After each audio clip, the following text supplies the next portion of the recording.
안녕하십니까. 오늘은 2026년 5월 26일 화요일입니다. 네. 부처님 오신 날 4월 초파일도 잘 지나갔고요. 오늘도 세계적인 바이블이 될 난세의 영웅 허경영을 아십니까? 181페이지부터 읽어보겠습니다. 국민보다는 당리, 당약이 우선. 정당이 선거에 나갈 후보의 공천권을 가지고 공천 장사를 하다가 관련자가 구속되는 경우를 왕왕 보게 된다.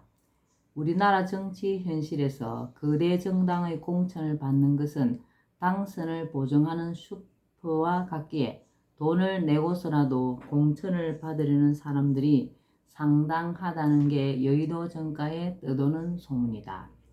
이러한 정당의 형태와 정치 풍토 속에서 우리 정치의 발전을 기대하는 것은 마치 나무에서 물고기를 얻으려는 것과 같다.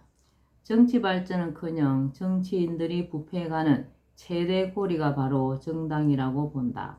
정당 소속 국회의원들이 차기 공천을 따내기 위해 출마 당시 내놓았던 공약을 헌신짝처럼 내팽개치고 당리당략을 따르는 것은 조금도 이상한 일이 아니다.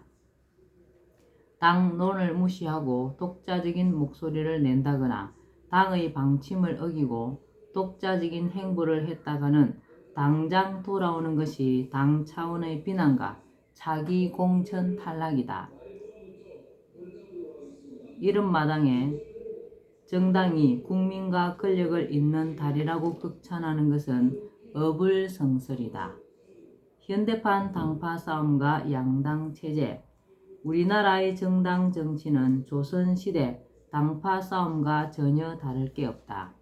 아니, 그때보다도 더 고약하다고 본다. 왜냐하면 이전에는 싸움의 주체가 사해상부인 양반층으로 국한되었지만 지금은 정치인들은 물론이고 발달한 대중매체로 인하여 국민 전체가 국론 분열의 장으로 들어와 온 국민이 당파 싸움에 휘말리고 있는 형국이기 때문이다. 네, 맞습니다.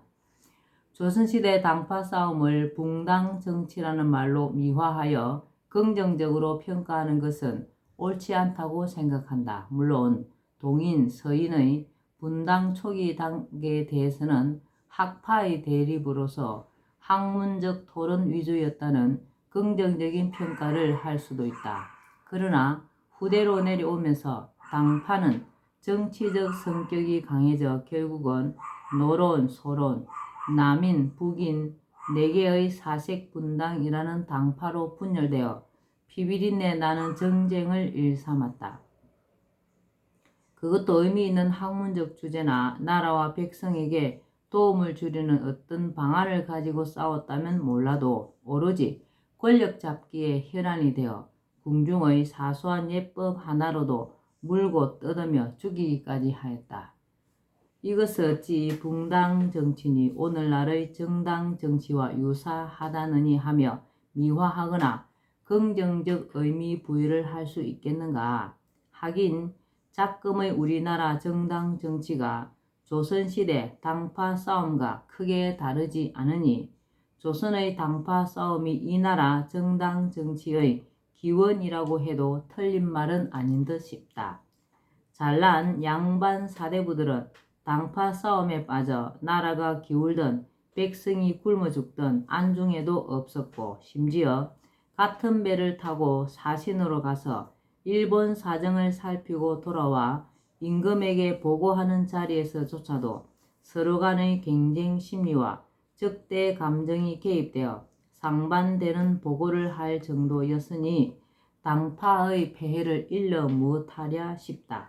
결국 당파 싸움에 빠진 우리나라 사정을 낱낱이 알게 된 일본이 자신들 문제 해결의 돌파구로 대군을 보내어 이 땅을 침략하였던 것도 그 원인이 당파 싸움이 아니고 무엇이었단 말인가. 당파 싸움은 민생을 도탄에 빠뜨리고 나라를 위태롭게 한 가장 큰 원인이었다. 그런데 현대에 이르러 서구에서 민주주의라는 정치 체제가 들어오니 이제는 정당 정치라는 그럴싸한 이름으로 포장만 바꾸어 그 망국적 당파 싸움을 재현하여 당파 간의 보복을 일삼고 거기에 국민까지 가담시켜 국민 분열을 일으키고 있으니 참으로 기가 찰 노릇이다. 우리나라 정당 정치가 극심한 당파 싸움으로 나아가고 있는 데는 특히 양당 체제의 탓이 크다. 흔히 양당 체제가 수립되면 그 전의 군소 정당들의 난립으로 인한 정치 혼란에서 벗어나 정치가 안정되었다는 증거로 보고 긍정적인 의미를 부여하는 것이 일반적이다. 일정 정도 맞는 이야기이다. 그러나 비록 군소 정당의 난립에 의한 정치 혼란은 줄었다고 하더라도 그것 못지않은 심각한 문제점을 초래하고 있는 것이 이 양당 정치이다. 적어도 현재 우리나라에서만큼은 그렇다고 본다. 대개 보수당과 진보당으로 이루어지는 양당 체제는 국민을 한편에 서게 만들어 심각한 분열을 초래한다. 국민 통합을 이루어야 할 정치의 목적에 정면으로 배치되는 모습이다.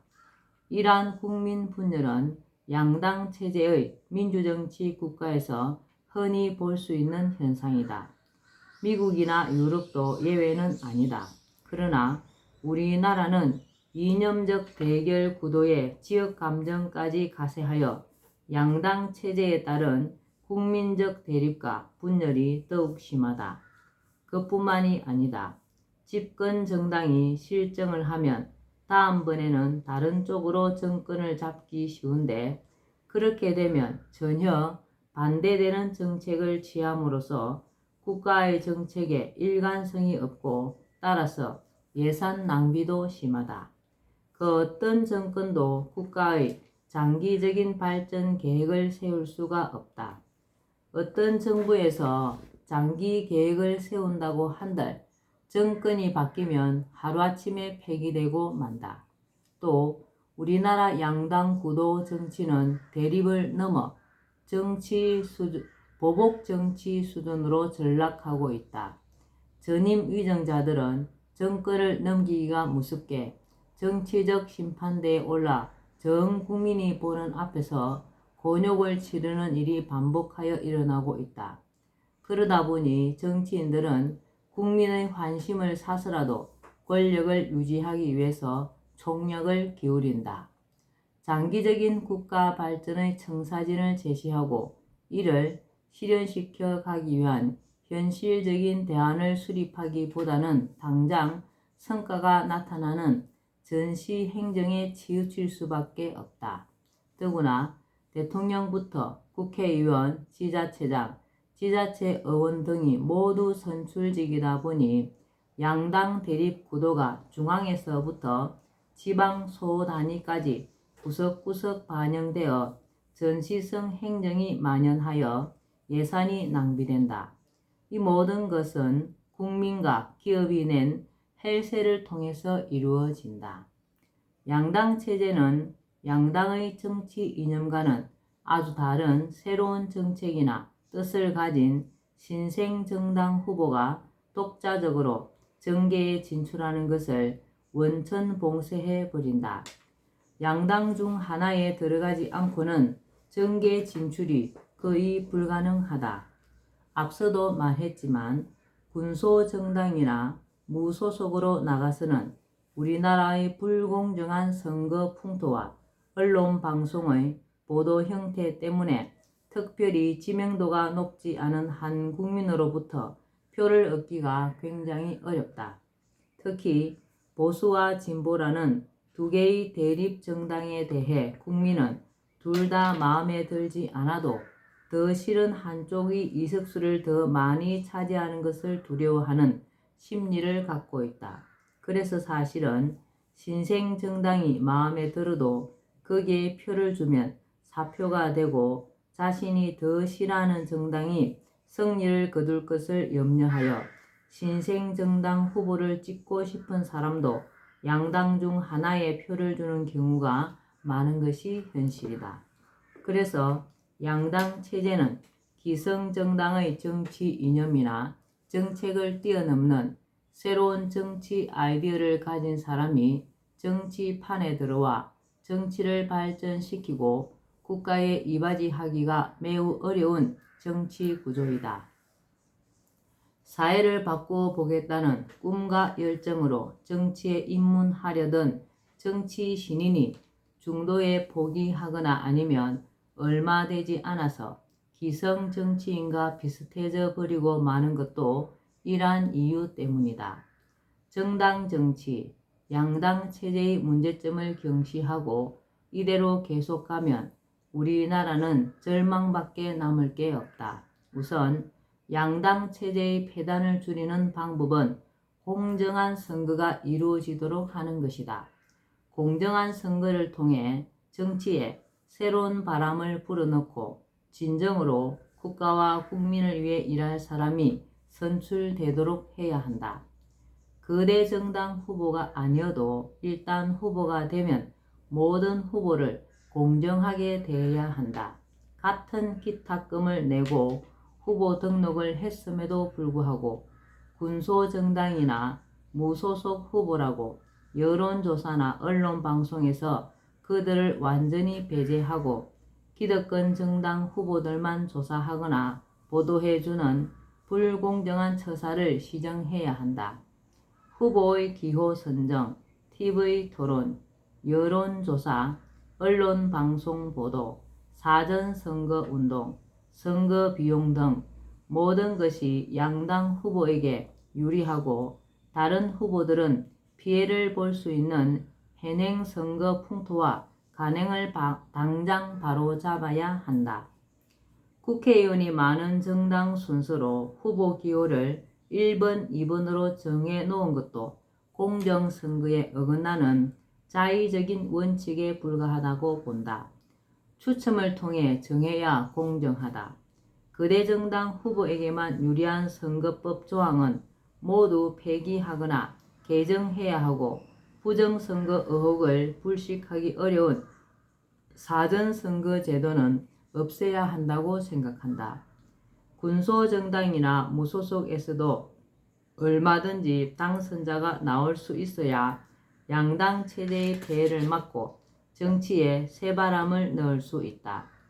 양당 체제의 폐해를 그대로 두는 한 우리나라는 저열한 보복 정치와 끝없는 국민적 대립과 분열 속에 국민 통합과 정치 발전, 더 나아가 국가 발전은 요원한 일이 될 것은 명약관화하다.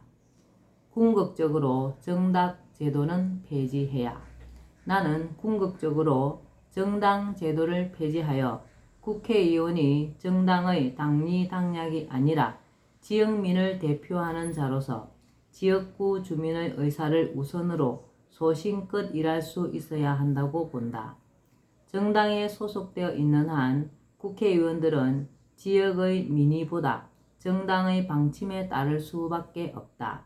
그들 정당 소속 정치인들은 다른 정당과의 정쟁을 일삼아 왔고 앞으로도 이러한 사정이 개선되리라는 희망이 보이지 않는다. 우리나라 정치 현장이 이전 투구의 장이 되지 않도록 하기 위해서는 정당을 없애고 국회의원은 무소속으로 지역민과 진흥군을 대표하여 선출되도록 해야 한다고 본다. 정당을 없애면 무리를 지을 일이 없고 허울뿐인 이념의 간판을 내걸 일도 없으므로 국민의 대립과 분열도 막을 수 있다. 국회에서 정정당당하게 국민과 지역민을 위한 법안을 제출하고 충분한 토론과 토의를 거쳐 법이 만들어지면 지역민과 국민의 뜻이 그대로 법에 반영될 수 있다. 그렇게 되면 정당이라는 중개상을 거치면서 민의가 무시되고 왜곡되는 일이 더 이상 일어날 수 없다고 본다. 정당을 없애면 진정으로 국민을 위한 법이 제정되고 국민을 위한 정책이 추진될 수 있을 것으로 본다. 정당을 없앰으로써 불필요한 예산 낭비를 막고 절약한 돈은 국가의 주인인 국민에게 돌려주며 국민 분열을 막아 국민 통합을 이루고 국회의원들이 진정으로 국민과 지역민을 위해 일할 수 있도록 해야 한다. 지구상에서 가장 먼저 사라질 나라. 오늘은 여기까지만 읽겠습니다. 오늘도 흑영령을 많이 부르고 알려서 하늘의 복을 짓는 행복하고 뜻깊은 하루 되시기 바랍니다. 감사합니다. 흑영령, 흑영령, 흑영령.